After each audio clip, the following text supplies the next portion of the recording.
Takže, takže Beatka, super, som rád, že sme sa takto stretli na videu.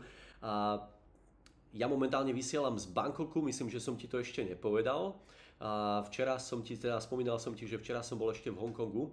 A medzi Bangkokom a Hongkongom je 1 hodina časovej zóny, takže ja som prakticky, len pre informáciu, pred pár dňami letel z našej nulovej časovej zóny na maximálny východ a potom som sa o hodinku vrátil naspäť. Takže o tomto by som chcel povedať. Máš ty niečo na začiatok? Áno, áno, toto je taká zaujímavá téma, časové pásma a čas celkovo a také veľmi tie témy, ktoré ako keby často riešim aj v tých mentoringoch, že minulosť, prítomnosť a budúcnosť, čo to vlastne je a ako sa v tom vyznať. Ale napríklad deti často hovoria, že čas neexistuje, to často počúvam, lebo oni majú na to zasa nejaké iné pohľady. A keď si to zoberieme z hľadiska vlastne tej kvantovej fyziky alebo energetiky, tak tam je jasne povedané, že to pole variácií obsahuje všetko a že vlastne keď už chceme hovoriť o nejakej minulosti a budúcnosti, tak mali by sme to nazývať prítomná minulosť, prítomnosť a prítomná budúcnosť, keďže všetko sa deje vlastne teraz v tej prítomnosti. Tak povedz ty k tomu, zasa z tvojho takého praktického hľadiska, že ako tomu lepšie porozumieť. Áno, jednoznačne funguje len tu a teraz. A prakticky, keď vy spíte, alebo vy idete spať, alebo ešte spíte, tak ľudia tu na východe už sú plne aktívni a prežívajú ten aktívny deň. To som si uvedomil hlavne na Victoria Peak v Hongkongu, keď ten časový posun bol naozaj taký dosť výrazný a ráno o nejakej 9. hodine som si uvedomil, že tu na už všetko beží na plné obratky a v Európe ľudia koľky idú ešte len spať alebo práve akurát zaspávajú, ale je to samozrejme v tomto čase, tu a teraz. Čo je ale na tom pozoruhodné, zoberme si teda nejaké dva body napríklad, hej, nejaký ten Hongkong alebo teraz tento Bangkok a trvá, že to Slovensko, kde istí ľudia na Zemeguli sú plne výkonní a na niečom pracujú a istí ľudia teda odpočívajú. Hej? Trenčania tí ešte odpočívajú a pripravujú sa na ten deň, ktorý už vlastne na východe ľudia už ho vlastne žijú, už na ňom pracujú.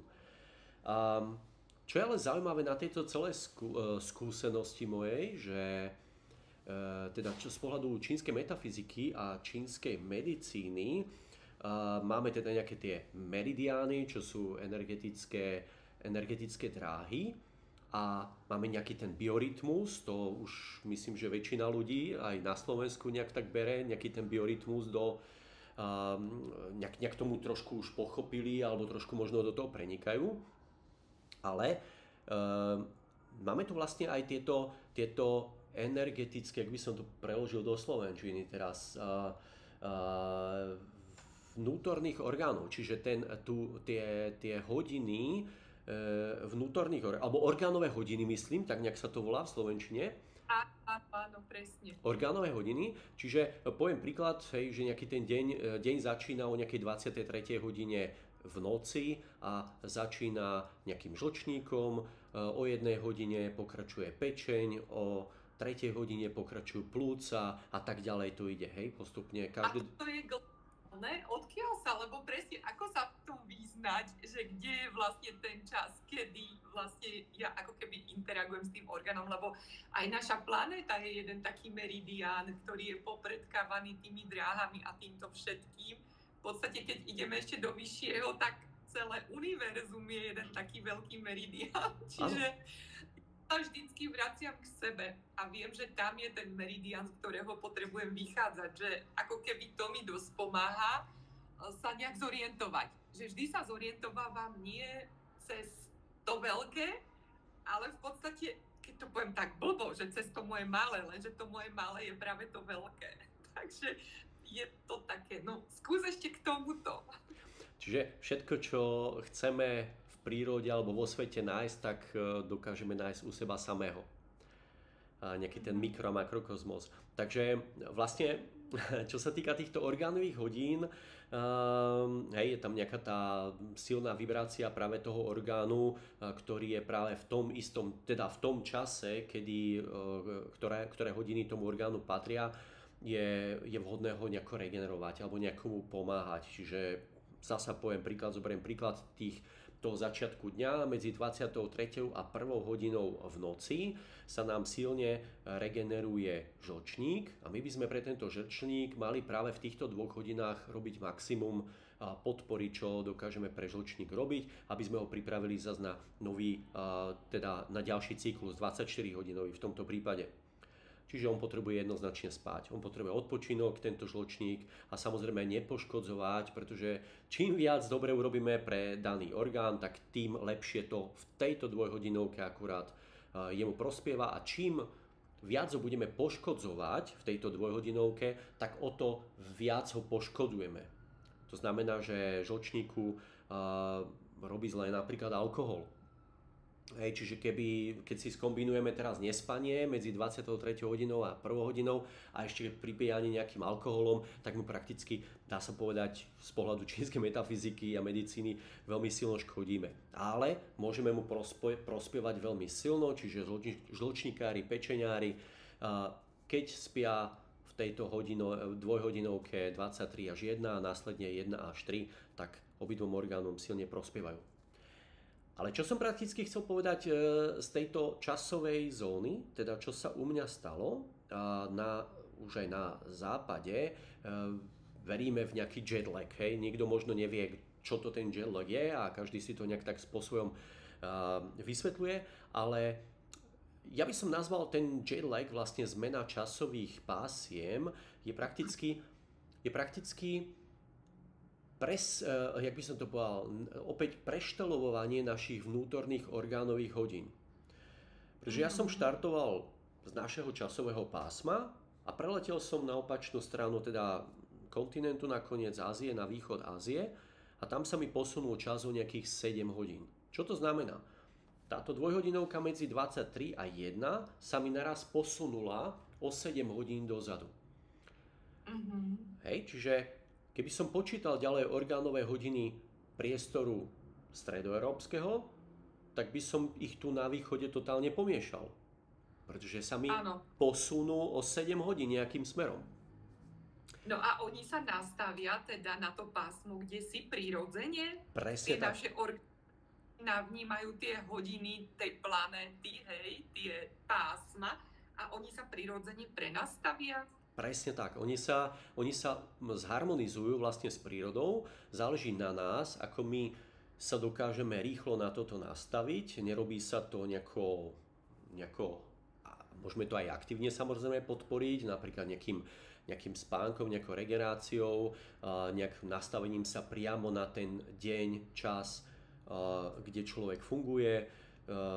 Podporiť to nejakým čikungom, nejakou meditáciou, aby sme naozaj prírodnému procesu nechali voľný priebeh. Čiže nedržať si tie orgánové hodiny, tie európske a proste pustiť to. To nie je nič iné ako obyčajná meditácia, kde sa my harmonizujeme s prírodou. A my necháme prírode zharmonizovať nás, vlastne naše telo, našeho ducha a tam sa nám automaticky zharmonizujú tento biorytmus, čiže tieto orgánové hodiny a je to opäť od človeka k človeku podľa toho, aký je skúsený, ale aj ako vôbec chce sám on preniknúť do tej zóny. No a tieto orgánové hodiny sa krásne zharmonizujú počas veľmi krátkeho času na novú zónu. Ono je dobre toto vedieť, lebo veľa ľudí si z toho vytvára také svoje vlastné obmedzenia a presvedčenia, že budem sa dávať 3 dní do kopky a keď sa ešte vrátim, ako keby zabúda na tú dôveru, vlastne v múdrosť a prispôsobivosť toho organizmu, že veľa vecí si v podstate my sami blokujeme a držíme svojimi vlastnými presvedčeniami, alebo možno nadobudneme nejakú skúsenosť, alebo vypočujeme si iného a prevezmeme to za svoje a to je vlastne to, čo tam potom robí tú šarapatu. Takže dá sa to naozaj takto veľmi ako keby prirodzene, hladko, hej, bez takýchto zbytočných obáv. Áno. A ako keby dráma, vytváranie si tej vlastnej životnej drámy iba kvôli časovému posunu. No, takže toto je vlastne tá záležitosť, ktorú som chcel teraz povedať, ktorú som zažil. A Beatka, ty keď si spomenula tie meridiány tej Zeme a vlastne, že tá Zem, napríklad Zem a celé univerzum je jedna akoby živá bytosť, kde sú tiež tie meridiánové dráhy a meridiánové body, podobne ako na našom tele. Tak tiež to bola téma, myslím, pre včerajška, kde keď som sa pozeral v Hongkongu z Kowloon na Victoria Island, kde je vlastne to centrum toho sveta, kde je centrum Bank of China, centrum HSBC a tak ďalej. Bank of America tam má svoje veľké zastúpenia, silné zastúpenie a celkovo Hongkong sa považuje ako jeden z energetických finančných bodov našej planéty. Tak som si tam uvedomil, že tam je neuveriteľná energia. Ja považujem Hongkong a teda samotné to Victoria Island ako jeden veľmi silný meridiánový bod Zeme. Lebo to nie je náhoda, že zrovna tam sa tieto veci dejú. Tam dokonca pobočka HSBC, myslím, že je to centrála HSBC, Hongkong, Shanghai Bank Corporation. Je to jedna veľká čínska banka, ktorá má teda tam hneď vedľa Bank of China svoju centrálu. A tí, čo si určite všetci poznáme ten pohľad na Hongkong z vrchu, z Victoria Peak, na tie samé mrakodrapy, tak vlastne oni vystavali tú centrálu tak, že pod tou veľkou kovovou masívnou budovou nechali spodný priestor totálne prázdny. Oni tú banku akoby vystavali na také, jak by som to povedal, na také vystúžené koly alebo na také stĺpy a pod tú banku...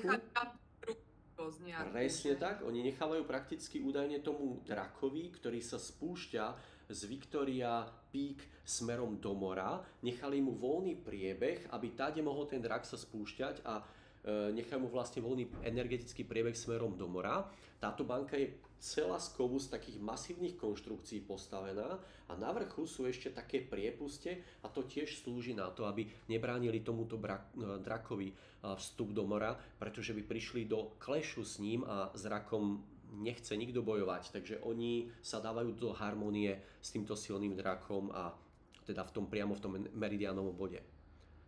Čo sa týka toho draka, tej energii draka, my vlastne tento rok máme a to sú také energie, že hojnosť, prosperita a s týmto súvisiace, čo ešte vízie, obrovské naplnenie, zadanie cieľov, aktivita, toto všetko s tým súvisí, vlastne to je to, čo potom podporuje ten ich aj na tej ako keby podnikateľskej úrovni, ten ich projekt, že si to takto vystávajú vyslovene. Samotná energia draka, to si asi myslela Beatka, hej, že čo je energia draka všetko symbolizuje. Musí každý vedieť, keď o tomto hovorí, že vlastne prečo to takto ako keby nadizajnovali, ale oni vedia, lebo sa zaoberajú týmito vecami a prepájajú tú energetiku. Ten drak je ako keby iba symbolika, symbol pre porozumenie vlastne tej energie, ktorá je s tým, s tou víziou alebo s tým, ako by som to povedala, prenesením do tejto reality spojená, aby sme si to nejak vedeli predstaviť, že čo to znamená, lebo to je niečo nehmatateľné, hej? Z čoho sa niečo veľké vytvára a ten drak je ako keby iba symbol, pomenovanie toho celého procesu, tak správne tomu rozumiem? Áno, tak. Je to o tom, že prakticky energetický zvieratník čínskej astrológie pozostáva z 12 energetických kvalít. Týchto 12 energetických kvalít sú vlastne energetické kvality našej vibrácie, našej úrovne, našej reality. A jednou z nich je teda aj drak. Videl som v Hongkongu niekoľko takých, nech by som to bola väčšinou pred templami, čiže pred tými buddhistickými chrámami bývajú takéto až čarodejno alebo rozprávkové záležitosti. A v Diamond Hill, kde som bol predvčerom, je tiež jeden temple, teraz neviem presne, jak sa volá, Sik niečo. a tam boli postavičky, bolo 12 postavičiek pred vchodom a pred nimi, vlastne takých veľkých bronzových, a pred nimi boli také krásne, také tie isté, nakoniec som prišiel na to, iba že v takej modernej forme, v takej modernej farebnej forme. A ja naraz pozerám na tie bronzové postavičky, že však veď to je týchto 12 kvalít. A tam to krásne začínalo z pravej strany potkanom, ako som hovoril, tak začína deň, ale tak začína aj vlastne všetky cykly. Je nejaký ten potkan, potom bývol, potom tiger, potom drak, čiže drak je ten štvrtý v cykle, ktorý je prakticky zodpovedný, táto energetická kvalita je zodpovedná za poriadok. Hej. A je to také nastolenie poriadku alebo nového poriadku, niečoho nového, nejaké upratanie celkovo. Upratanie podľa toho, kde ten drak je situovaný. On môže byť, teda keď sa začína nejaký veľký cyklus a tam príde taký drak napríklad, jak tento rok je, drevený drak, tak ten dokáže urobiť veľké zmeny.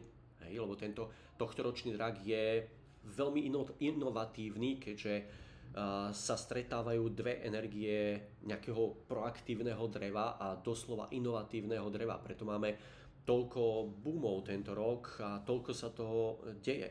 Niektorí ľudia absolútne nestíhajú práve z toho dôvodu, že tu sa niečo dá do praxe a už je to zajtra, už je to zasa neaktuálne a už je tu zase niečo nové. Takže áno, tento drak, kvalita draka charakterizuje niečo, nechcem povedať spirituálne, ale niečo, čo my ani nevieme pochopiť a dáva to veci do poriadku. A možno príklad by som povedal z Kung Fu, kde keď si takto zoberieme dlaň, takže zoberme si dlaň a máme tu nejaké prsty. Teraz vám idem menovať od tohto najposlednejšieho. Toto je nejaká tá energia vody a energia žeriava vtáka. Predstavte si, aká to je energia, ako sa ten vták správa, ako on funguje, ako pracuje. Toto je energia leoparda, tu je energia tigra, tu je energia hada a tu je energia draka. Teraz keď si zoberieme tieto prsty, tak ten drak je extra. On je akýsi taký nejaký ako keby spirit, on dáva dohľad nad všetkými prstami, robí dohľad nad prstami. Keď si pozrieme tohto tigra, ten je najdlhší. Ten je najdlhší zo všetkých prstov, on je vlastne šéfom, pánom pozemskej ríše, kde celú matériu riadi tiger svojou silou a dravosťou a nad tým všetkým lieta drak a on vlastne dozoruje akoby z nebies, z vrchu a je to niečo také... Že on tomu dá ten poriadok a ochranu, taký nejaký dohľad? Áno, ale je to niečo nechytiteľné, čo proste to sa zavelí a spraví sa. A v rámci teda tej budovy, že oni si to urobili z takého vzdušného draka alebo tak nejak, čo im to tam má vlastne priniesť? Ako si hovoril o tej finančnej budove, že je to tam takých pilierov, je to priechodné a ešte hore to je priechodné. Tak z môjho pohľadu, čo som si tam všetko nameral a všimol, ide len o to, aby neprišli do klešu s týmto drakom. Aby mu nebránili v ceste, pretože on vlastne z Feng Shui vieme, že teda hory a pohoria to sú prakticky draci. Samotný chrbát pohoria, to je drak, to je chrbát draka a on sa niekde zanára do zeme. Zanára sa do nejakého meridianového bodu. Alebo sa ponára potom do mora. A toto je krásny príklad tam Hongkongu, Hongkong Island, kde tá budova len drakovi nechcela stať v ceste, čiže sa povysunula nad zem a dole mu spravili komplet priestor, aby mohol tade z toho Victoria Peak, čiže z toho pohoria sklznúť dole do vody.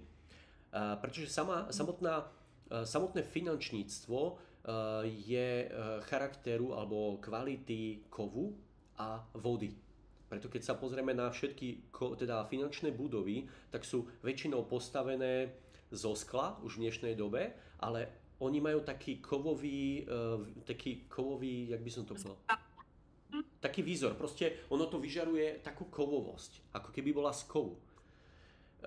Konštrukcia je kovová, niektoré teda hongkongské staré budovy sú ešte čisto z kovu postavené, Napríklad aj samotná Bank of China, ktorá je hneď vedľa tomu, je veľmi, veľmi, jak by som to povedal, kontroverzná budova, pretože už na tú budovu išlo veľmi veľa žalôb, ale teda nie len na tú budovu, ale aj na ďalšie na Hong Kong Island, ktorá... Pichliačmi? Prosím? To je tá s tými pichliačmi? To je tá budova s tými pichliačmi? No, pichliače má budova v Kuala Lumpur, ale samotné teda aj napríklad tá HSBC má pichliače, som si všimol, také menšie, ale budova v Hongkongu Bank of China má také nepravidelné tvary a veľmi ostré. A ona doslova žiari energie do všetkých smerov a doslova útočí, dá sa povedať, na všetky okolité budovy. To znamená, že vlastne to sú väčšinou všetko centrály sveta a akoby koreň, a keď sa na centrálu zaútočí, tak to je ako keby sa zaútočilo na koreň stromu. Inak ono je to úžasné, že vieš, ono to znie ako rozprávka, ale pri tom v takomto finančnom vyspelom svete, kde sa tým riadia a funguje to a podporuje to vlastne potom ten chod, aj to, čo oni si tam v podstate zacielia, tak mňa to vždy fascinuje, keď o týchto veciach hovoríš a naozaj dáva mi to obrovský zmysel používať to v živote a ja som teda aj nesmierne vďačná za to, že sme sa stretli a že od teba ako keby kráčam po tej ceste a zistujem tieto veci, ako fungujú a čím ďalej ich používam, tým viac a tým vlastne aj zistujem, že skutočne to nie sú rozprávky, sú to síce nehmatateľné veci a takýmto jednoduchým spôsobom vysvetlené, lebo ona zasa tá kvantová fyzika, keď to vysvetľuje, ono to je dosť náročné na pochopenie. A v tom sa mi páči tá metafyzika, že cez tie metafory to vlastne pochopí každý. A je to úžasné. Tak len hovor ďalej a môžeme, pokiaľ by to aj dávalo ľuďom časom zmysel a chceli by si počúvať vlastne tieto rozhovory, tak myslím si, že to je veľmi užitočné tieto informácie ako keby zdieľať a dostávať ďalej k ľuďom. Áno. Takže ja len krátko teda sa vrátim ešte k tej budove, ktorá má také cikicaky, aj osvetlenia v noci, aj cez deň, vlastne také línie a každá línia alebo roh domu niekam cieli. Takže to si stačí potom len všimnúť, kde máte napríklad v byte aké ostré rohy, aké sú výrazné tie rohy, lebo malý alebo menej výrazný roh má aj menšiu silu. Väčší výraznejší roh, ostrejší roh má väčšiu silu. A to isté aj keď ukážete prstom na niekoho, to isté keď ukážete nejakou palicou, to sú všetko línie. To isté keď máte nejakú tapetu, kde sú proste línie istým smerom nasmerované, tak ono to všetko vyžaruje túto energiu. Ono tie línie sa preťahujú a niekam žiaria. My to voláme, že je to šáči, čiže je to nejaká, ja neviem, či škodlivá energia, energie nie sú takto nejak brané, ale môžeme to taká rušivá. Povedal by som taký rušivý faktor, pretože táto energia je tam veľmi... Áno. No, že to tak rozhadzuje, rozdeľuje. Áno. Je veľmi silná. Áno, ona je veľmi silná, ona je veľmi skoncentrovaná a tá energia proste tým pádom robí ten rušivý vplyv, rušivý účinok. No to je ako keď ti príjemne hrá rádio a zrazu to tam začí to... Čiže takto je to nejak myslené, tá rušička, hej? Áno, je to proste skoncentrovaná energia a z pohľadu metafyziky, čínskej medicíny, všetkého, čo je veľa alebo čoho je málo, je disharmónia. My v prírode chceme mať harmóniu a o toto sa snažíme počas celého života. Čiže aj keď máme niečoho veľa, tak nám to nepôsobí harmonicky. A keď toho máme málo, opäť nám to nepôsobí harmonicky. Zoberieme si len obyčajnú tortu, povieme, ja mám rád nejakú čokoládovú tortu, ale keď mi toho niekto naloží takýto kopec na tanier, tak už poviem, tak to už je teraz, už mi nechutí nakoniec. Ale rovnako, keď mi z tej torty dá niekto maliličko, tak zasa človek ešte by chcel. Takže vždy je vhodné nájsť nejaký ten zlatý stred. No to je optimálne. To je optimálne. Ale tak zasa ako by sme sa učili, vieš, keď by všetko bolo stále optimálne a v tom zlatom strede, to by asi bola nuda celkom, nie? No, ale keďže v našej realite je všetko v neustálom pohybe a v neustálej premene, tak my vlastne ani nemôžeme zastať v nejakej neutrálnej úrovni, že by sme povedali, a teraz sme dosiahli neutrálnu a teraz stop. To sa nedá, pretože tam to proste špiralizuje ďalej a áno, posúvame sa vlastne ďalej. Ono je to klasická pulzácia, kde my vlastne stále vybehneme do nejakého toho, nechcem to nazvať excesu, ale niekde hore, potom zasa ideme dole, potom zasa ideme hore. A my priebežne prelietávame cez tú harmóniu, cez ten stred, ale tam sme veľmi krátky čas vždy. Krásny príklad toho je samotný dých, nádych, a potom už musíme vydýchnuť. Potom vydýchneme, zasa to není, zasa ideme nadýchnuť. Ako by sme boli stále nespokojní a riešime celý život dých, lebo sa stále nadýchujeme, ako by sme niekde zostali stáť, niekde v strede a povieme si, a teraz sme dosiahli už ten zlatý stred a teraz nebudeme dýchať. No, to je to fyzické, ale to energetické v podstate vie, že ten dých je večný. A to telo, jak sa pretransformuje, ten dých nikdy nekončí. Je to úžasné vlastne sa na to takto pozerať. A tiež, keď by mi to niekto povedal pred 5-7 rokmi, keď som sa na túto dráhu dala, tak by som si myslela, že mu vyhráva. Hej? A dnes tu o tom verejne hovoríme, takže no, je to také, aj ja sama sebe sa čudujem, kde sa to vo mne berie. Ja by som možno premostil teraz na skúsenosť alebo zážitok spred 3/4 hodinky tu v Bangkoku, kde ja mám rád totiž to také malé thajské banány a oni sú v nejakej kokosovej marináde zabalené a potom je to celé vypražené. A na vrchu sú, myslím, sezamové semienka. A celé toto, ono je to asi takéto, jak by som to nazval, no niečo ako palec, samozrejme jak 2 palce, je to asi takto hrubé, dlhé a stojí to 10 bátov, takže ja teraz rýchlo počítam, dajme tomu nejakých 25 centov európskych.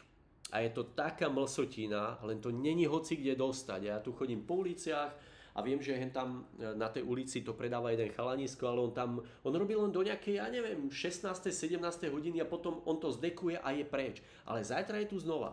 Ale zaujímavé, čo chcem vlastne povedať, že som si to kúpil teraz pred 3/4 hodinkou u neho, tieto banány, a on ich ešte stále predáva za 10 bátov. On ich predával za 10 bátov pred 10 rokmi a on ich stále predáva za 10 bátov.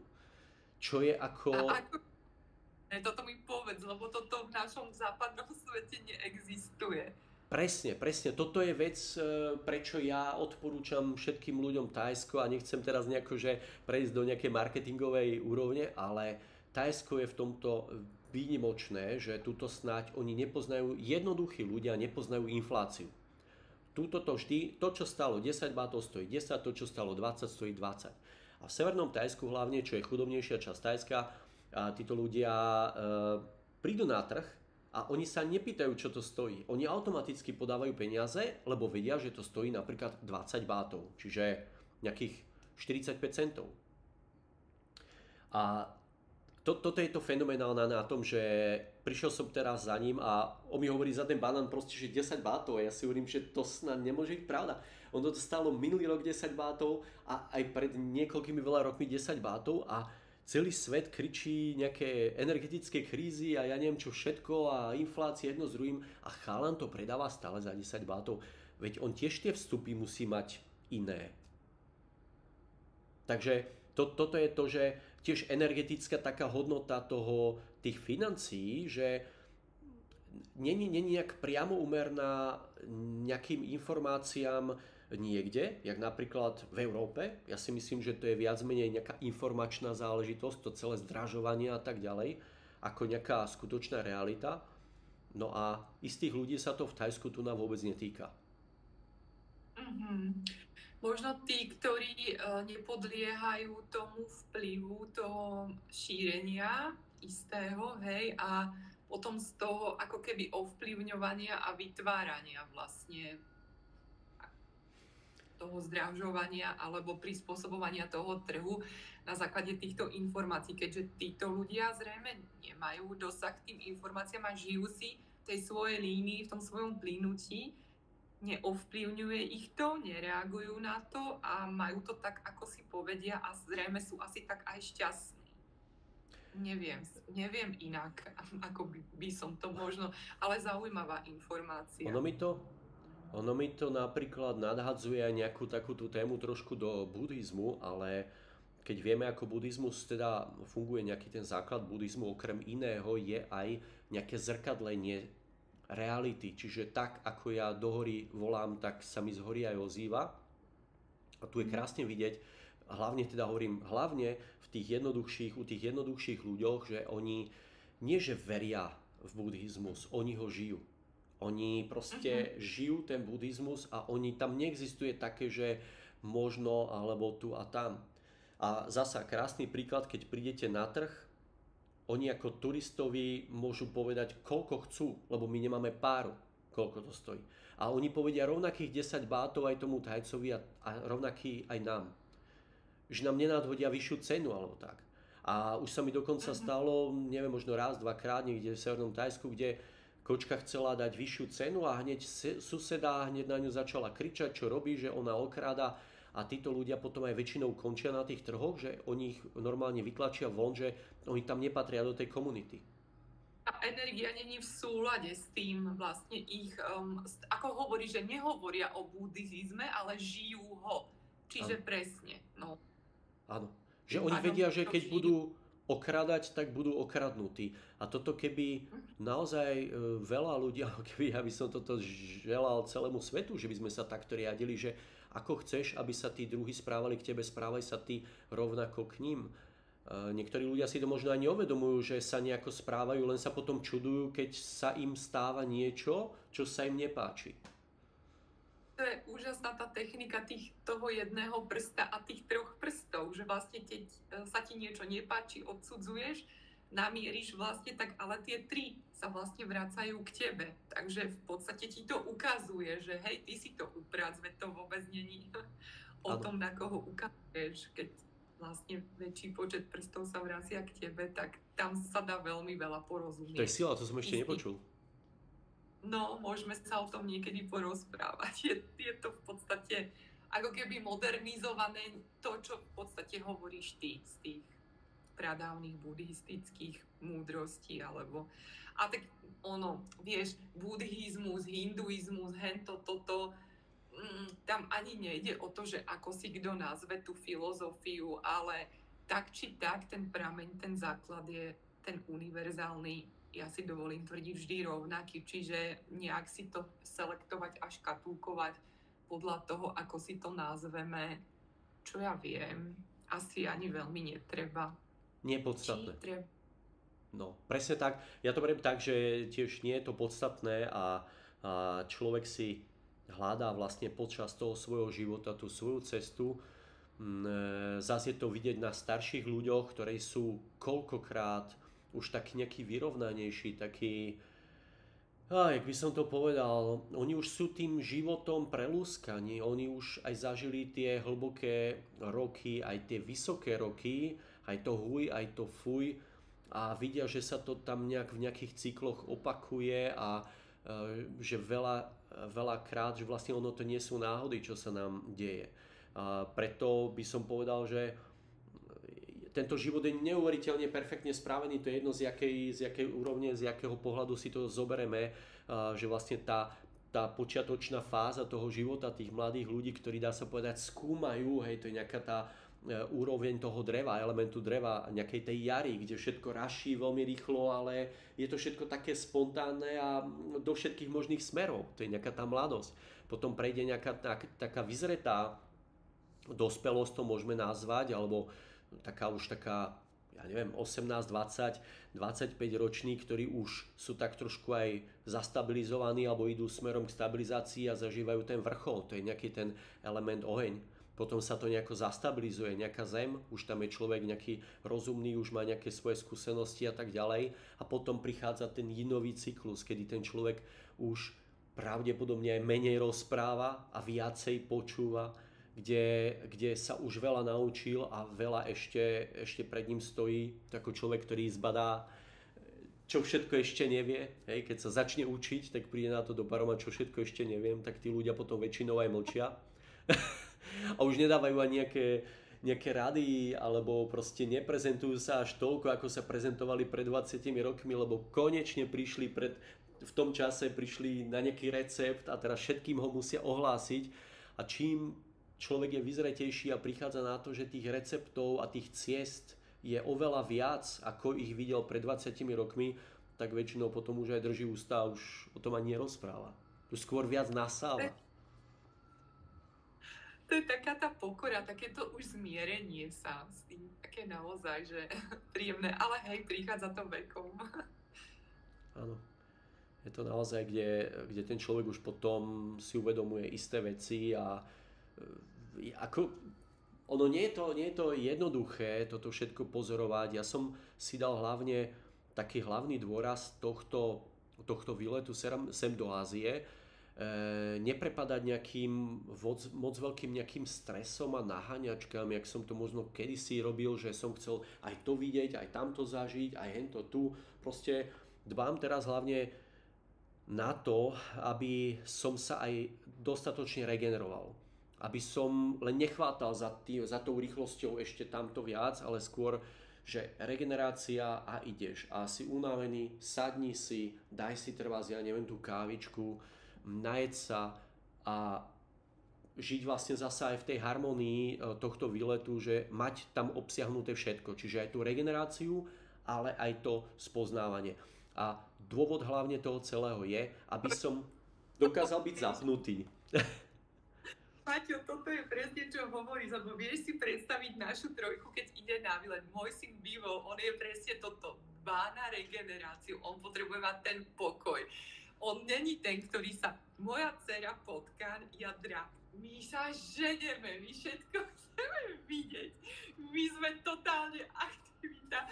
On na nás pozerá, že či nám šíbe, že čo robíme, kam sa ženeme. Veď on má na všetko čas a on vie, že všetko uvidí a všetko je v poriadku a on s tým jeho kľudom si to celé vychutnáva. Čiže presne tá regenerácia, on ma to učí. Toto spomalovanie, toto zregenerovanie sa, tá pohoda, to, že jednoducho zabudni na ten čas a buď v tej prítomnosti a všetko je tak, ako má byť. Čiže úplne súzniem s tým, čo hovoríš a som rada za takýchto ľudí. Ako sa vzájomne krásne doplňame, keď spolu prestaneme bojovať a príde tam to porozumenie a naozaj, že začneme využívať to doplňanie, tak ten život sa úplne že diametrálne zmení a celé je to zrazu ako taká rozprávka.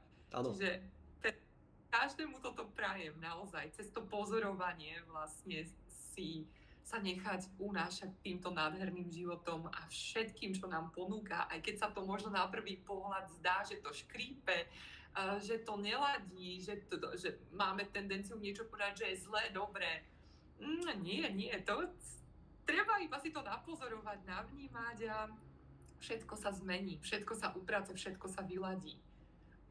Presne tak, čím viac ten človek, teda hovorím, môj fokus je, aby som bol tu a teraz, aby som dokázal navnímať z tej udalosti, z toho priestoru, to je jedno, kde som, maximum.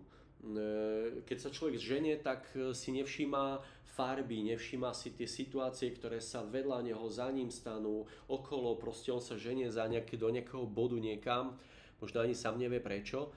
A teraz je naozaj môj zámer radšej spomaliť a natiahnuť čím viacej tých informácií, ktoré dokážem vydedukovať z tej situácie. Opäť poviem jeden príklad spred možno 2,5 hodiny, kde som išiel taxikom a na jednej križovatke taxikárovi skočil motorkár do cesty tak, že musel ráznejšie vstúpiť na brzdu a to nie je v Bangkoku bežná vec. Oni tu krásne chodia ako voda. Oni sa doslova vlnia a úplne natesno, ale žiadne trúby, tuto nikto netrúbi, tuto nikto neskáče z prúdu do prúdu, oni sa tu proste takto krásne všetci vlnia. Takže táto situácia bola dosť nezvyčajná pre mňa. No a ako sa toto stalo, že ten motorkár nám skočil do cesty a my sme skočili na brzdu, neprešla sekunda, dve a to isté sa stalo, dá sa povedať, ob auto v inom prúde, kde tiež tam podobná situácia sa nastala. a tiež tam jeden proste prudko zabrzdil a už som ich pomaly videl, že do seba napália. A to je opäť tá energetická záležitosť, ktorá sa tam niekde pohybuje. Ja bývam väčšinou v takýchto okamihoch potom taký obozretný, lebo vidím, že je tam nejaká disharmonia, kde je vysoká možnosť, že sa niečo udeje, ale to zase potom prejde. No a toto som dokázal navnímať napríklad dnes cestou taxíkom, kde som sedel a vnímal. Áno, áno, presne. Presne, ono nám to krásne ukazuje.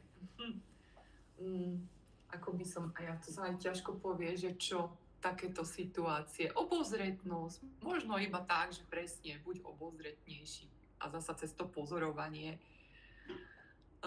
sa človek tak zase vráti nejak k sebe a upokojí a zasa sa všetko vráti do poriadku. No, ono, aj keď sú také niekedy náročnejšie obdobia života, však často sa s tým stretávam aj ja pri tom mentoringu, pri tom sprevádzaní tých ľudí, ktorí si niekedy prechádzajú, tak ja vždycky sa ich snažím tak upokojiť, ale čo viem definitívne a čo im poviem, že toto nebude trvať večne. Je to dočasné, je to, ako sa k tomu postavíte, o to rýchlejšie to odíde, ale není to definitívne, není to navždy, lebo ľudia majú častokrát ako keby tendenciu tak upadnúť a myslieť si, že už to tak zostane, že sa z toho nevylížu, že ten život zrazu nemá zmysel.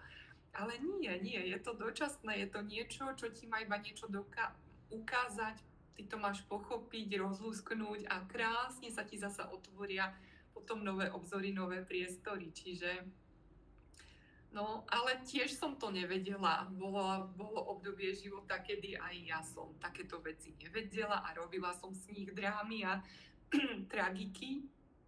Takže škoda, že toto neučia tie deti na tých školách, že? Presne tak, nejaká tá dôvera v tú prírodu, že všetko je tak, ako má byť. A jak napríklad takéto všelijaké situácie dokážu rozvinúť strach v človeku.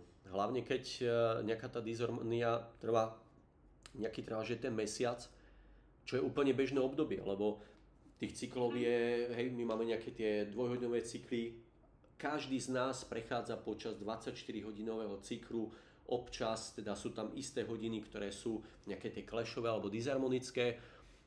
Nám sa väčšinou potom niečo akože stane, ja neviem, zrovna v tú hodinu nám napríklad niekto nezdvíha telefón a sme mu chceli zavolať a na to sa dokážeme rozčuliť trebárs, alebo proste veľa vecí takých zaujímavých sa stáva zrovna túto dvojhodinovku, alebo tie dvojhodiny isté, ale rovnako prichádzajú aj pozitívne dvojhodiny, čiže si treba potom aj všímať aj tie, že aj takéto hodiny prichádzajú, že to naraz všetko ide a pošleme niekomu správu a v zápätí nám príde odpoveď pozitívna.